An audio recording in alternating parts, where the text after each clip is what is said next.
Sir एक बार फिर से आपका मैथमेटिका के YouTube चैनल पर स्वागत करता हूं। पिछले वीडियोस में मित्रों हम सारणिक यानी कि डिटरमिनेंट की चर्चाएं कर रहे थे, जिसमें हमने धीरे धीरे डिटरमिनेंट निकालना यानी कि सारणिक निकालना, सगुणनखंड यानी कि कोफैक्टर निकालना, इसके अलावा उसी की सहायता से सखंडन यानी कि एडज्वाइंट ए निकालना और बाद में ए का प्रतिलोम यानी कि ए इनवर्स निकालना सीख लिया। तो अंतिम विराम हमारा ए इनवर्स पर लगा हुआ है, उसी के आगे हम बढ़ना है।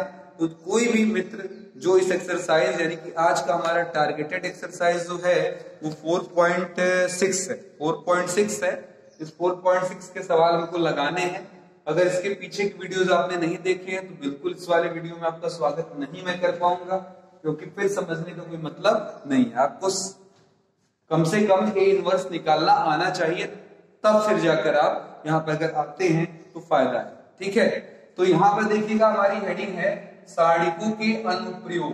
ठीक है, सारणिकों के अनुप्रयोग। ठीक है, यानी कि एप्लीकेशन ऑफ डिटरमिनेंट। एप्लीकेशन का मतलब होता है यूज। ठीक है, एप्लीकेशन ऑफ डिटरमिनेंट, ये हमारी हेडिंग हो गई डिटरमिनेंट। ठीक है, ये हमारी हेडिंग हो गई। हम किस प्रकार सारणिकों का उपयोग कर डिटरमिनेंट निकाल सकते हैं, इस पर हमें चर्चा करनी है। ठीक है, तो उम्मीद करते हैं इसको समझने के लिए हम लोग कॉन्सेप्ट देखते हैं। ठीक है, इसमें पहला जो हमारा सबसे पहला है वो है रैखिक समीकरणों का हल। ठीक है, रैखिक, यही हमारे सिलेबस में है भी, वैसे तो बहुत सारे इसके यूज हैं। तो रैखिक समीकरणों का हल यानी कि सॉल्यूशन ऑफ लीनियर इक्वेशन, यानी कि सॉल्यूशन ऑफ लीनियर इक्वेशन, ये हमारी है सॉल्यूशन ऑफ लीनियर इक्वेशन। हम कैसे फाइंड आउट करेंगे लीनियर इक्वेशन का समाधान, ये हम बारी बारी से देखते हैं। ठीक है, पहले तो आप प्रोसीजर ही समझ लेंगे, लेकिन उसके लिए पहले मैं 2x2 ले लूं एक एग्जांपल।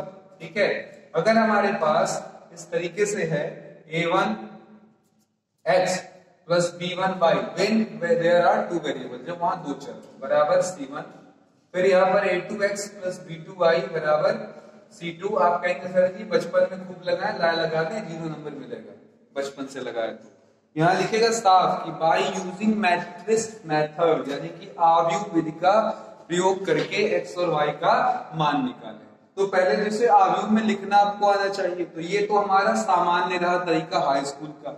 इंटरमीडिएट में जो हम पढ़ चुके हैं उसके आधार पर हम इसे क्या लिख सकते हैं वो थोड़ा पहले ध्यान दें। इसमें जितने भी आपको अचर नजर आ रहे हैं उनको एक आव्यूह यानी कि सारणिक मैट्रिक्स बना लेंगे, a1 a2 b1 b2, और जो वेरिएबल है उनसे एक अलग डिटरमिनेंट बना मैट्रिक्स बना लेंगे।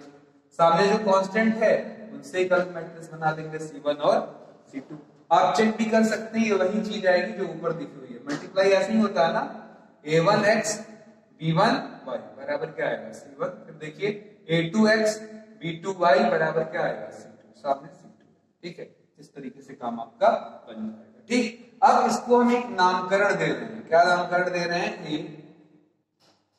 इसे हमने एक आव्यूह x मान लिया और राइट हैंड वाले को b मान लिया। तो अगर मुझे इसका मान मिल जाए पूरे का, तो x और y की वैल्यू बड़े आराम से आ जाएगी। तो अभी मैं इसको लिख देता हूं ax बराबर b। अब अगर यहाँ पर आप a इनवर्स से मल्टीप्लाई कर देते हैं बोथ द साइड, तो आराम से आपको आंसर मिल जाएगा x बराबर a इनवर्स चल जाएगा। ये हमारा सूत्र या फॉर्मूला हो गया। कोई भी सवाल मिला उसमें ये फॉर्मूला लगाएंगे, लेकिन ये फॉर्मूला कब लगेगा, नोट याद रखे रहिएगा, when determinant is not equal to 0। ये फॉर्मूला केवल तभी काम करता है, यानी कि सवाल पाते ही पहला काम आप चेक कर लीजिएगा कि क्या मेरा डिटरमिनेंट 0 है या नहीं। अगर 0 है तो स्वागत है, ए इनवर्स बी लगाइए। ठीक है, आंसर आ जाएगा। तो तैयारी हो गई है, आइए मैं दिखा दूं आपको कैसे हम क्या करने वाले हैं। ठीक है, सबसे पहले आपको सवाल मिलेगा, पूरा स्टेप सीख लीजिए। कोई भी सवाल मिलेगा, a1x प्लस b1y बराबर c1 और a2x प्लस b2y बराबर c2। तो आप क्या करेंगे, a लिखेंगे, a का मतलब कॉन्स्टेंट्स इधर वाले जो है, यानी कि वेरिएबल्स के पीछे के जो कॉन्स्टेंट्स है, यानी कि a1 a2 b1 b2। फिर आपसे कहेंगे चर, यानी कि हमारे वेरिएबल्स कौन कौन है, एक्स और वाई, इससे एक्स बनेगा और राइट हैंड में हमारा बी कहलाएगा, जिसे हम C1 C2 कहेंगे। अब अगर हमें एक्स निकालना है तो फॉर्मूला हमारा हो जाएगा A इनवर्स B, लेकिन इस तर्क के साथ कि यहाँ पर क्या खासियत हो कि determinant A must not be equal to 0, मतलब इसे 0 होना नहीं चाहिए। तो चलिए सवाल में आते हैं और लगाकर देखते हैं कि कैसे ये सॉल्व होगा। ठीक है, अब यहाँ देखिएगा जो लोग नए साथी हैं उनको पक्का पता चल चुका होगा कि बिना A इनवर्स आपको अगर निकालना नहीं आता है तो आप सवाल बिल्कुल लगा नहीं पाएंगे। ठीक है, तो चलिए शुरू करते हैं। ठीक है, हल निकालते हैं इसका। सबसे पहले हमारा 1 बराबर x प्लस 2y, एक्सरसाइज है आपकी 4.6, x प्लस 2y बराबर 2 है और फिर हमारे पास अगला है 2x plus 3y, 2x plus 3y और बराबर कितने के है 3। ठीक है, ये क्वेश्चन नंबर 1, ये क्वेश्चन नंबर 2, यहाँ मन लगा दीजिए, अगर कुछ नहीं है कोफिशिएंट। ठीक, अब समाधान ले लीजिए। समाधान के लिए क्या करना है आपको मित्रों, आप चुप मार कर यहाँ पर क्या लिखेंगे a, तो a बराबर हो जाएगा हमारा कितना हो जाएगा, तो जवाब होगा सर a हमारा हो जाएगा इस तरीके से 1, अगर देखिए कोफिशिएंट 2, 2, 3, वेरिएबल्स x के नाम पर x और y, और राइट हैंड में जो बचा हुआ अंक है वो हमारे लिए b का काम, यानी कि 2 और 3। अब जल्दी से मुझे पहले डिटरमिनेंट ये बता दीजिए, आप पीछे सीख चुके हैं, अब ये सब सिखाना नहीं है ना बताना है। 3 के 2 2 जा 4 -1। अब अगला काम देखिए, नॉट इक्वल टू 0 है तो कोई प्रॉब्लम नहीं, हम आगे बढ़ सकते हैं। अब हम निकालने चलेंगे A11, बोलिए जरा 1 के सामने का रो और कॉलम रख लिया, 3 आ जाएगा, इसके आगे -1 के पावर 1 + 1, आंसर 3 हो गया। A12, अब बोलिए -1 के पावर 1 + 2, इस वाले 2 वाले अंक के सामने का रो और कॉलम रखेंगे, क्या बचेगा 2, यानी कि रिजल्ट आया -2। फिर हम A21 निकालेंगे, इस 2 के सामने का रो और कॉलम रखेंगे, हमारे सामने 2 आया, आगे -1 के पावर 2 + 1 यानी कि -2। फिर A22 की बारी, -1 के पावर 2 + 2, इसके सामने का रो और कॉलम रख लेंगे, कितना आ जाएगा हमारा 1, तो रिजल्ट कितना आ गया हमारा 1। ठीक है, अब चलते हैं एडज्वाइंट ए की तरफ, तो जवाब होगा सर एडज्वाइंट ए कैसे निकलेगा, इन सभी को बिना एडज्वाइंट ए निकाले मेन इनवर्स तक तो नहीं पहुंच पाएंगे, तो बोलिए क्या जाएगा 3, 2, -2 और 1, इसके ऊपर डैश लगा दिया, बोलिए पहला रो पहला कॉलम बन जाएगा, दूसरा रो दूसरा कॉलम बन जाएगा, ये हो गया तैयार। अब यहाँ पर मैं पूछूं ए इनवर्स, तो फॉर्मूला याद होगा आपको 1/mod a, बगल में क्या लगा देना है एडज्वाइंट। ठीक है, अब बोलिए जरा A इनवर्स बराबर, तो 1/, डिटरमिनेंट A की वैल्यू -1 और मॉड A की वैल्यू हमारी आ रही है 3, -2, 2 और 1 हो जाएगा। चल अब हम फाइंड आउट करते हैं, ठीक है, x और y की वैल्यू। ठीक है, x और y की वैल्यू निकालते हैं। ठीक है, तो चलिए x और y की वैल्यू निकालने के लिए फॉर्मूले का यूज कर ले। ठीक है, फॉर्मूले का यूज करना है, क्या फॉर्मूला है हमारा, तो जवाब है सर हमारा फॉर्मूला है x बराबर A इनवर्स। तो बोलिए जरा A इनवर्स की वैल्यू कितनी पाए हैं, -1, बाहर माइनस आप और लगा सकते हैं, और आगे कितना है 3, -2, 2 और 1। और फिर बात करूं मैं B की, तो देखिए B मेरा मिट गया, B कितने के बराबर था 2 और 3 के, तो 2 और 3 लगा दिया। अब इस रो का गुणा किससे करेंगे, कॉलम से, बोलिए 3 2 जा 6, ठीक है, 3 2 जा 6, 2 3 जा 6। फिर देखिए अगली लाइन 2 2 जा 4 और 1 3 जा 3। ठीक है, ये हो जाएगा आपका इस तरीके से। इधर वापस आइए, x का मतलब हमारा होगा स्मॉल x और y से, और दूसरी तरफ ये माइनस अंदर जाने वाला है, बताएं ऊपर क्या जाएगा, ऊपर 0 में माइनस का गुणा 0, 4 और 3 मिलकर हमारा आने वाला 7, -1 से गुणा होकर -7, इम्प्लाइज x बराबर 0, y बराबर -7, सीधे सीधे आ जाएगा। देखिए कहीं छोटा मोटा कैलकुलेशन फॉल्ट हो तो यहाँ पर ताली नहीं बजानी है, केवल आपको प्रोसीजर समझना है। कभी कभी तेजी आपको समझाते समय ऐसा हो जाता है, तो हम लोग वहां बैक गियर लगाने की स्थिति में नहीं होते, प्रोसीजर आपको खूब पता है, तो थोड़ा ध्यान देंगे। ठीक है, तो x की वैल्यू 0, y की वैल्यू कितनी -3। तो लगता है मुझे ये 2 × 2 समझ में आ गया होगा। सारा स्टेप वही पुराना है, ए इनवर्स में केवल एक स्टेप बढ़ गया, क्या कर देना, बी का। अब आप आइए जरा अपने से जरा कॉन्सेप्ट डेवलप करिए, 3x3 का कॉन्सेप्ट कैसे लगेगा। ठीक है, अगर कोई हमसे 3x3 पर सवाल पूछ ले तो हम क्या करेंगे, आइए देखते हैं जरा उसको भी। यहाँ देखिए बहुत सारे सवाल नहीं लगाते हैं, बस क्रिएटिव क्वेश्चंस लगाने हैं, ये बात है। 2-4 क्वेश्चन लगा लेंगे, स्टेप आपको अपने आप याद हो जाएंगे, बार बार सवाल आप लगाने जाएंगे। ठीक है, चलिए क्वेश्चन लगाते हैं हम 3x3 से। ठीक है, क्वेश्चन है हमारा नंबर 11 इस तरीके से, 2x + y। पहले हम 3x3 का कॉन्सेप्ट भी थोड़ा समझा दें। 3x3 के लिए आप थोड़ा सा गौर करिएगा, आपको क्या करना पड़ेगा ये ध्यान दीजिए। ठीक है, 3x3 के लिए हमारे पास 3 इक्वेशन होंगे, a1x b1y c1z बराबर d1, फिर a2x b2y + c2z बराबर d2, फिर a3x + b3y + c3z बराबर क्या हो जाएगा, d3। तो अब अगर हमें इसका समाधान चाहिए तो हमें 3 चीजें होनी चाहिए। क्या क्या, मैंने अभी भी बताया, ए होना चाहिए। ए क्या होगा, उधर के जितने भी वेरिएबल है उनके कांस्टेंट से तैयार अवयव, a1 a2 a3, फिर बोले b1 b2 b3, तो b1 b2 b3, फिर c1 c2 c3, फिर इसके बाद x लिया, 3 वेरिएबल x y और z, फिर राइट हैंड में हमारे पास क्या है, b है, b की जगह d1 d2 और d3 ऐसे। ठीक है, सूत्र अभी भी हमारा वही है कि आप x बराबर क्या यूज करेंगे, a इनवर्स, यही फॉर्मूला हमारा अभी भी यहां भी काम करेगा। तो चलिए एक क्वेश्चन उठाते हैं, सवाल संख्या 11 वेट कर रहा है हमारा कि आप जल्दी से आए और इस सवाल को गर्मा गर्म इस क्वेश्चन को सॉल्व कर डालें। ठीक है, 2x + y + z बराबर 1, x - 2y - z बराबर 3/2, और अगला इक्वेशन 3y, ठीक है, -5z बराबर 9। ठीक है, ये क्वेश्चन आपके लगाने हैं आपको। देखिए क्या कर लिया जाएगा, यहाँ पर बारी बारी से इम्प्लाइज लगाइए, पहले ध्यान दीजिएगा।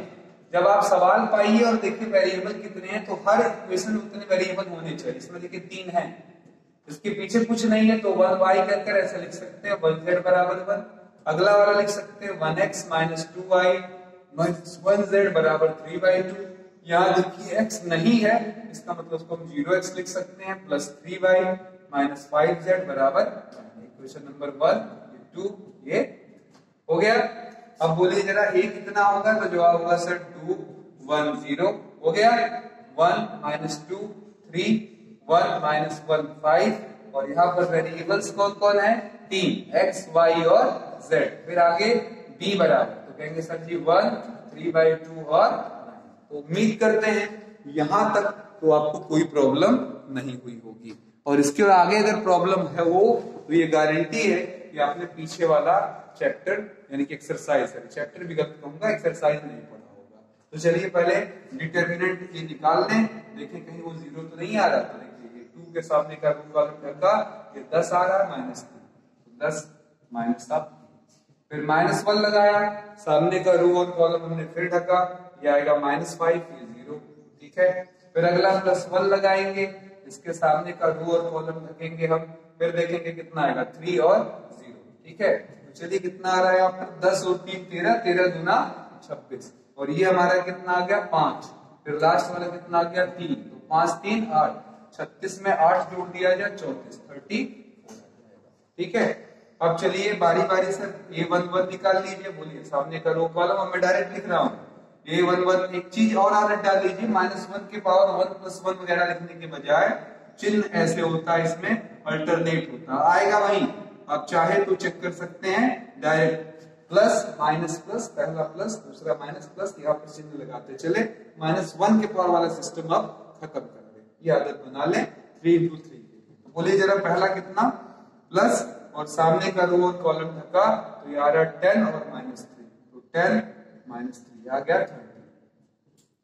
फिर a12, ठीक है, a12 के लिए क्या चिन्ह लगा है, माइनस, सामने का रो कॉलम ढका। बोलिए जरा -5 का 1 से गुणा, -5 0 का -1 से गुणा 0, ये आ गया 5। फिर मैंने बोला A13 कितना आएगा, तो देखिएगा 1 के सामने का रो और कॉलम ढका, बोलिए 3 आएगा ये और ये आएगा 0, ये आ गया 3 और 0, यहाँ पर प्लस साइन लगा 3 हो गया। उम्मीद करते हैं समझ में आ गया होगा। A21 पहले साइन माइनस, फिर सामने का रो और कॉलम ढकना है इस तरीके से, ठीक है। तो 1 का -5 से मल्टीप्लाई -5 और ये 3 कितना आ गया आपका 8। फिर A22 लिया, सामने क्या लगाया प्लस, सामने का रो और कॉलम ढक लिया, तो कितना आ जाएगा हमारा 5 2 जा 10 -10, 0 का 1 से मल्टीप्लाई क्या हो जाएगा 0, आंसर -10। फिर A23 यहाँ पर देखिएगा, A23 के लिए हम क्या लगा लेंगे पहले माइनस, और सामने का रो और कॉलम ढक लेंगे, तो देखिएगा इसको ढक लिया जाए, कितना हो जाएगा 3 2 जा 6 और 0 का 1 से गुणा 0, आंसर कितना आ गया -6। अब बोलिए जरा A31 की बात करें तो यहाँ पर क्या लगा लेंगे प्लस, सामने का रो और कॉलम ढक लेंगे, कितना आ जाएगा -1 और -2, ठीक है, बीच में क्या लगा है माइनस, तो माइनस माइनस प्लस 2 से 1 गया, क्या आ जाएगा 1, ठीक है। फिर A32 की बारी है, तो बोलिए A32 के लिए बीच में क्या लगा है, आगे क्या लगा है माइनस, फिर बोलिए सामने का रो और कॉलम ढक लिया, 2 का -1 से गुणा -2 और 1 का 1 से मल्टीप्लाई 1, तो रिजल्ट हमारा आ रहा है +3। देख लीजिएगा एक बार फिर से, ठीक है। लास्ट वाला ढक लेते हैं A33, अब बोलिए जरा कितना आएगा, इसको रो और कॉलम ढक ले, 2 का -2 से मल्टीप्लाई -4, ठीक है, और 1 का 1 से हो जाएगा तो आ जाएगा हमारा रिजल्ट -5, ठीक है। तैयार है आप, ध्यान देते रहिएगा, फॉर्मूला भी नहीं भूलना आपको। काफी जबरदस्त क्वेश्चन था, देख ही रहे हैं आप, ठीक है। अब यहां पर ध्यान देने वाली चीज ये है कि अगर इन क्वेश्चंस पर मैं पुटअप करूं कि अब A इनवर्स निकालना है, तो क्या तरीका था, सबको इनकी जगहों पर रखकर ट्रांसपोज ले लेना, इनकी परिवर्त। तो देखिए पहले क्या क्या लिखना है आपको, 13 5 3, फिर दूसरी लाइन हमारी 8 -10 और -6, फिर तीसरी लाइन हमारे पास है 1, फिर 3 और फिर क्या है -5, इस पर ट्रांसपोज का निशान लगा दिया। अब बोलिए पहला रो पहला कॉलम बन जाएगा 13 5 3, दूसरा रो दूसरा कॉलम बन जाएगा 8 -10 -6, तीसरा रो तीसरा कॉलम बन जाएगा 1 3 -5, ठीक है। अब चलते हैं इस पर समाधान लेने, ठीक है। सॉरी ये गड़बड़ी हो गई मित्रों, ये पहले हमारा क्या देता है एडजॉइंट, ठीक है, एडजॉइंट हमारा आ गया। फिर देखिएगा इंप्लाइज लगाया, अब बारी है A इनवर्स की। A इनवर्स क्या होता है, 1 by determinant A into adjoint, तो हमारा क्या आ जाएगा आंसर, आगे देखिए यहाँ हो जाएगा 1 बाई डिटर्मिनेंट A हमारा कितना आया था, आप देख सकते हैं पहली लाइन 34, 34 हो गया। इसके बाद आपका एडजॉइंट A अभी आपके सामने है 13 8 1 5 -10 3 3 -6 और -5। प्रोसीजर लॉन्ग है, बस 6 नंबर में पूछता है, और मुझे नहीं लगता कि तकलीफ वाली चीज है, लंबा है तकलीफ नहीं, क्योंकि प्रोसीजर एकदम क्लियर है। तो अब बोलिए जरा लास्ट स्टेप, x बराबर A इनवर्स B, ठीक है। तो बोलिए x का मतलब हो गया हमारा x y z से, ठीक है। A इनवर्स का मतलब हो गया 1 बाई 34 13 8 1 5 -10 3 3 -6 -5 से, और B का मतलब हमारा किससे हो गया, सामने है आपके, कितना था B आपका, तो देखिएगा B हमारा था यहाँ पर मिट गया ऊपर से 1 3 1 3 बाई 2 एंड 9, क्लियर। अब चलिए निकाल लिया जाए आराम से, एक्स वाई जेड की तैयारी है केवल, ठीक है।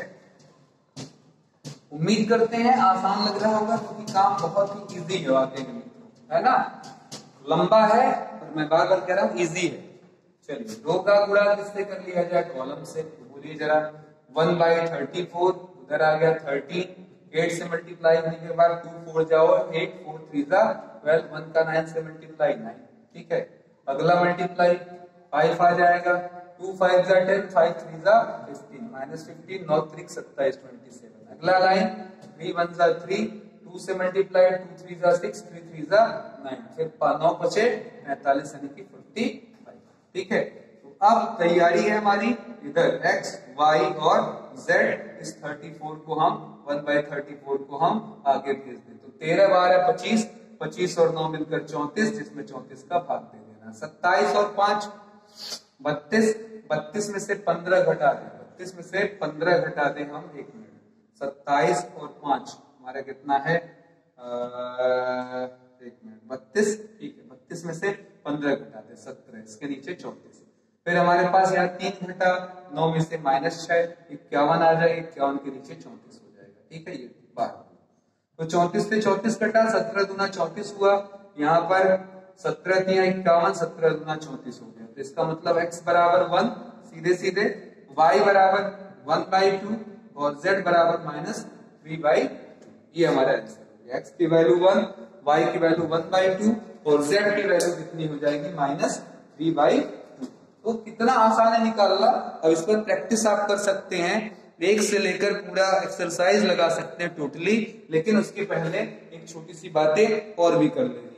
यदि आप x y z निकाल लेते हैं, और कब कब निकाल लेंगे, नोट ध्यान दीजिएगा, अगर आपका डिटरमिनेंट a0 नहीं है तब आप फॉर्मूला लगाते हैं x बराबर a इनवर्स b और आपको यूनिक सॉल्यूशन, यूनिक देख रहे हैं मतलब हमारा अद्वितीय हल, ठीक है, अद्वितीय हल आपको प्राप्त हो रहा है, हर किसी की एक एक वैल्यू मिल रही है, ठीक है। लेकिन अगर ये 0 नहीं हुआ, ये 0 अगर हो गया तब क्या होगा, उस स्थिति में देखिए क्या होता है, इसे हमें थोड़ा समझना पड़ेगा, ये थोड़ा सा टिपिकल मामला बन जाता है, ठीक है।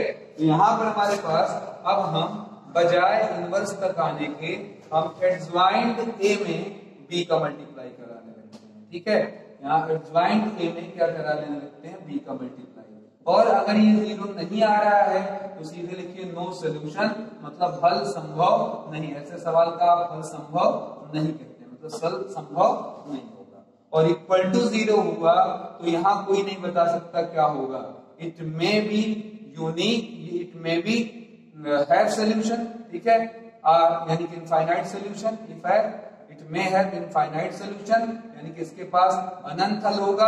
आपने फर्स्ट ईयर में, सॉरी हाई स्कूल में ये चीज पढ़ा होगा, एक हल, अनंत हल और कोई हल नहीं। Or may not have solution, ठीक है, मे नॉट हैव सॉल्यूशन, इसका मतलब ये हुआ कि यहाँ पर आपको हल नहीं मिलेगा, हल नहीं मिलेगा।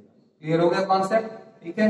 अब यहाँ पर एक इंपॉर्टेंट बात देखिएगा, हल मिलना यानी कि सॉल्यूशन मिलना, चाहे वो यूनिक हो या वो इनफाइनाइट सॉल्यूशन हो, इनको हम लोग क्या बोलते हैं, संगत हल बोलते हैं। क्या बोलते हैं, संगत, यानी कि कंसिस्टेंट सॉल्यूशन बोलते हैं। क्या बोलते हैं, कंसिस्टेंट, ठीक है।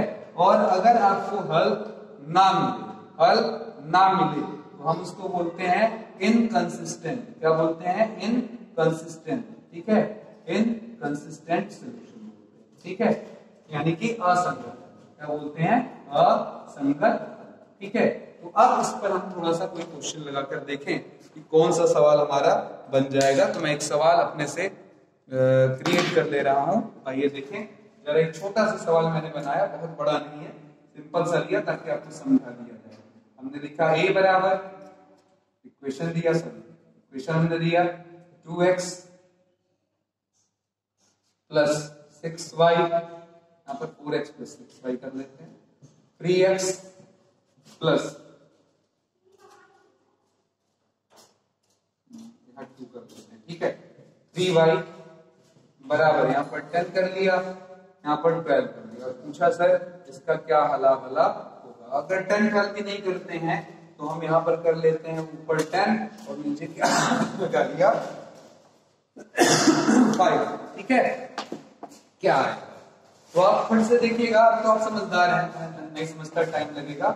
a बराबर क्या हो जाएगा, 4 2 6 और 3, ठीक है, यहाँ पे 4 6 2 एंड 3। इसके बाद आपका अगला हमारा क्या बनेगा, x का मतलब हुआ x और y, और फिर लास्ट में हमारा b आएगा जो कि हो जाएगा 10 और 5, ठीक है। अब हम क्या कर लें, जल्दी से इसका डिटरमिनेंट a निकाल लें। तो 4 into 3 2 into 6 12 आएगा, 12 में से 12 आया 0, यानी कि हमको पुराने मेथड a इनवर्स b वाले सूत्र से आंसर मिलने वाला नहीं है। तो खटाखट अब मैं जल्दी लिख रहा हूं मित्रों, मैं मानते हुए कि अब आप समझदार हो गए हैं, तो ठीक है, मैंने जल्दी से सारी चीजें लिख ली हैं, क्योंकि अब आप तेज तर्रार हो गए हैं, होशियार हो गए हैं, तो समझ जाएंगे। ठीक है, ये हो गया।